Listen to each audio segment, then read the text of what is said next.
राधे राधे भक्तों, आज हम आपको पौष मास के शुक्ल पक्ष में मनाई जाने वाली पुत्रदा एकादशी के विषय में जानकारी दे रहे हैं। इस साल 2024 में पुत्रदा एकादशी का व्रत कब रखना है, 20 जनवरी को या 21 जनवरी को, पूजा का शुभ मुहूर्त क्या है तथा पारण करने का सही समय क्या रहेगा, यह सब जानने के लिए इस वीडियो को अंत तक अवश्य देखें तथा हर एकादशी के विषय में जानकारी प्राप्त करने के लिए और उसकी कथा प्राप्त करने के लिए इस चैनल को लाइक और सब्सक्राइब भी कर लें। पुत्रदा एकादशी साल में 2 बार आती है, एक पौष माह के शुक्ल पक्ष में, दूसरी सावन माह के शुक्ल पक्ष में। धर्म शास्त्रों के अनुसार मुख्य रूप से पौष पुत्रदा एकादशी का व्रत पुत्र प्राप्ति के लिए रखा जाता है। ऐसे लोग जो निसंतान होते हैं उनको यह व्रत जरूर रखना चाहिए।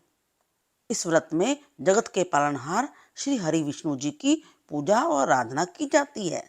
इस दिन व्रत रखने और पूजा करने से भगवान विष्णु जी की कृपा प्राप्त होती है और संतान प्राप्ति हो जाती है तथा जिन लोगों की पहले से ही संतानें हैं उनको संतान के द्वारा सुख की प्राप्ति होती है। पौष पुत्रदा एकादशी के दिन सुबह ब्रह्म मुहूर्त में उठकर गंगा जल से स्नान करना चाहिए तथा स्वच्छ पीले वस्त्र धारण करने चाहिए। उसके बाद व्रत का संकल्प लेना चाहिए। फिर धूप दीप नैवेद्य आदि 16 सामग्रियों से भगवान विष्णु जी का पूजन और वंदन करना चाहिए। इसके बाद एकादशी की कथा पढ़कर आरती करनी चाहिए। एकादशी की कथा सब्सक्राइब करने पर आपको अगले वीडियो में उपलब्ध हो जाएगी। एकादशी की शाम को दीपदान अवश्य करना चाहिए। साथ ही एकादशी की सारी रात भगवान विष्णु का भजन कीर्तन करना चाहिए और श्री हरि विष्णु से अनजाने में हुई भूल या पाप के लिए क्षमा मांगनी चाहिए। पुत्रदा एकादशी के दिन एक विशेष भोग लगाने से बिल्ली और बिच्छू की योनि से मुक्ति मिलती है। इस भोग के बारे में जानने से पहले आइए जान लेते हैं कि एकादशी का व्रत कब रखना है, 20 जनवरी को या 21 जनवरी को।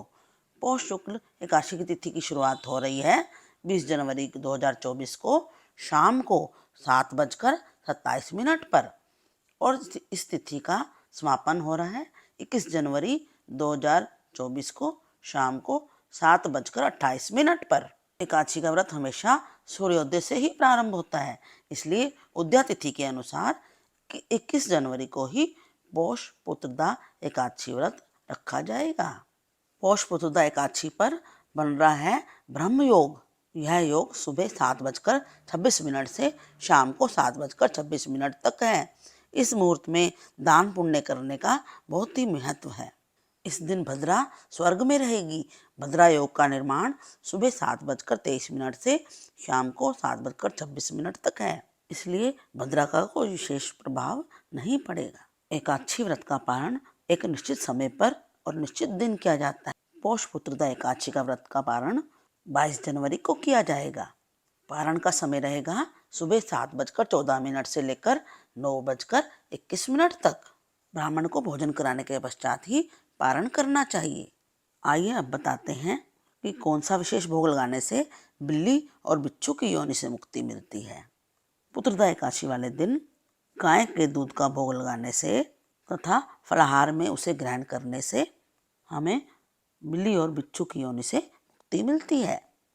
अब इस जानकारी को अधिक से अधिक शेयर कीजिए।